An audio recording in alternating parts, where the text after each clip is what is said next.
Ya, munculnya pasangan Edi Santana Putra yang berpasangan dengan Rizky Aprilia membuat peta politik di Pilkada Sumsel alami perubahan, sehingga membuat persaingannya harus lebih kerja keras. Dikemukakan pengamat politik Muhammad Haikal Al-Hafafah, putusan MK terkait ambang batas syarat dukungan suara partai politik untuk pemilihan kepala daerah telah dimanfaatkan dengan baik terutama untuk pemilihan calon gubernur. Haikal menyebutkan putusan MK terkait ambang batas dukungan calon kepala daerah telah menghasilkan poros baru dari Partai PDI Perjuangan untuk pasangan Edi Santana dan Rizky Aprilia.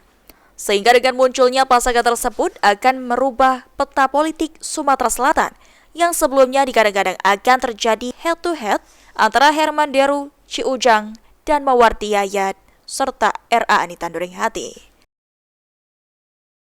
Jadi momentum putusan MK itu betul-betul bisa dimanfaatkan oleh kandidat yang bertarung di level pemilihan gubernur Sumatera Selatan, ya. Artinya PDIP secara kuantiti, secara proporsi parlemen cukup untuk mengusung sendiri karena ada dampak terhadap putusan MK tersebut.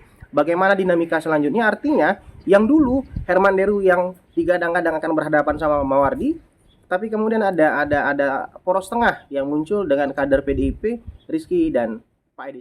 Ditambahkan Haikal, selain di tingkat provinsi, adanya potensi kota kosong di 2 kabupaten di Sumatera Selatan.